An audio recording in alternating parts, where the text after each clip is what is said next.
I've always been the kind of woman who carried her own weight. If something was broken, I fixed it. If life got messy, I found a way through. I never asked for help. Never waited for rescue. But that summer in Maplewood, something inside me shifted. Maybe it was the sun pressing down too long, or maybe it was the fence that refused to stand no matter how hard I tried. The fence. It had been leaning for months. Crooked, stubborn, like a reflection of everything in my life that was quietly falling apart. I remember the hammer slipping from my hand, the sound of nails scattering, the burn of sweat across my forehead. Then came a voice behind me. Need a hand. I turned, startled, and saw him standing by the gate. Noah. My neighbor's son. I hadn't seen him in years. The last time I remembered him, he was a lanky boy mowing his mother's lawn after school.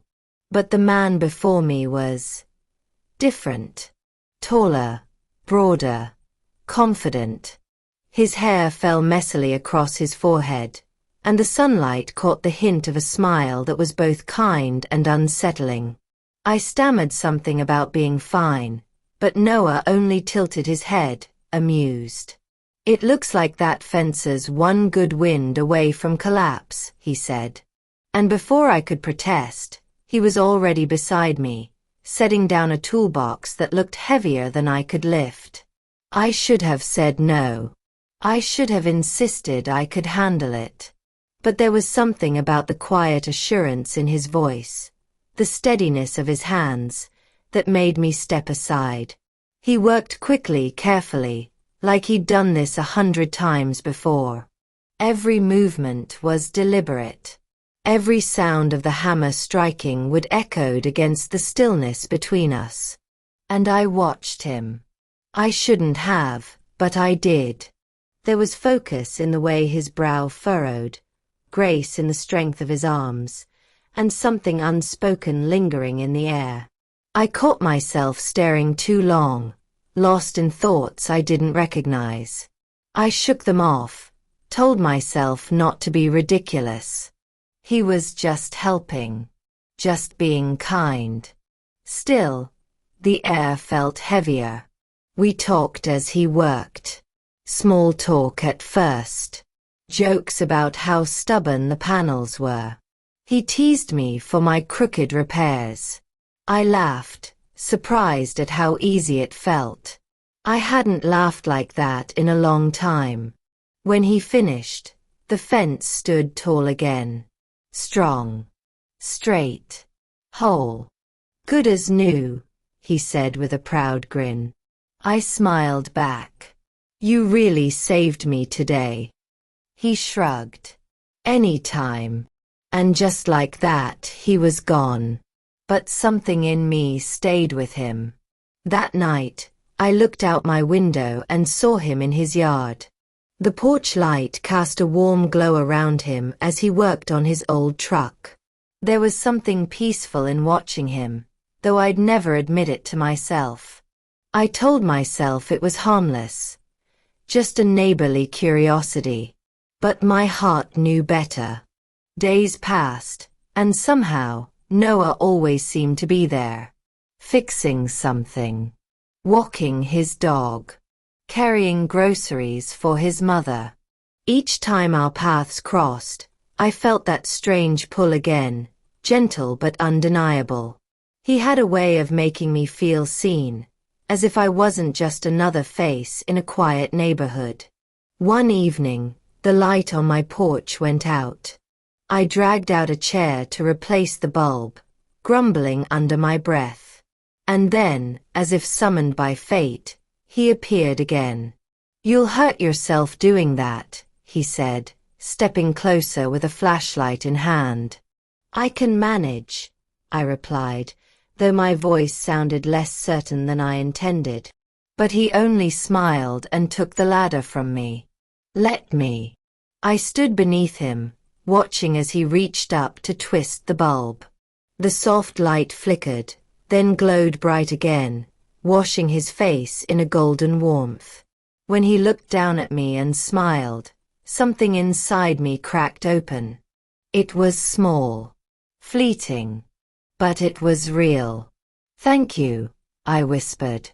"No problem," he said softly, his eyes lingering longer than they should have. The silence stretched between us, thick and fragile.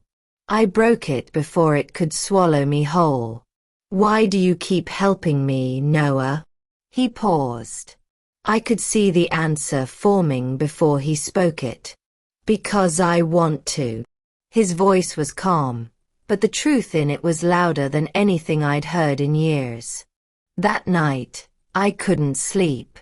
I replayed every moment, every glance, every word. And for the first time in a long time, I felt something alive inside me, something I thought I'd lost. The next morning, I found myself by the window again. He was there, working on his truck, sunlight spilling across his shoulders.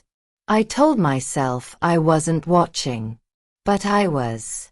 Eventually, I walked over, pretending I had a reason. "Good morning," I said. He looked up, smiling that same disarming smile. "Good morning. Need help with something again?" "Not today," I replied, and we both laughed. He wiped his hands and leaned against the truck. "You could have fooled me. You've been looking at me like you're about to hand me another project." I blushed, caught off guard. "You're imagining things." "Am I?" he asked softly. Something in his voice made me freeze. There was no teasing now, only truth. I didn't know what to say. I just stood there, caught in the weight of a moment that felt too big for words. Finally, I whispered, "This isn't simple." "I know," he said, "but it's real." The world seemed to pause. The sound of birds faded. The wind stilled. And in that fragile silence, I realized what scared me most wasn't him. It was how alive I felt near him. I told myself I couldn't let it go further. I had too much to lose. Too much to protect. But hearts don't follow rules. And mine was already running ahead of me. That evening, the rain came. Heavy and relentless. I sat by the window, watching the storm crash against the glass, my thoughts drowning in the rhythm of it. Then came a knock.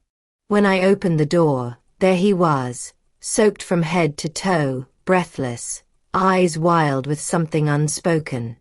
"You'll catch a cold," I said, stepping aside.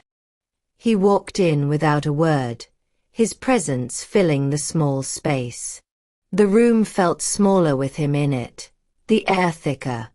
The rain hammered the roof, but it was nothing compared to the pounding in my chest. "Why are you here, Noah?" I asked softly. He took a deep breath. "Because I couldn't stay away anymore." I froze. His words hung between us, trembling with truth. I should have told him to leave. I should have reminded him that this wasn't right, that feelings like this only lead to heartbreak. But I didn't. I couldn't. Because his honesty disarmed me in a way I'd never known.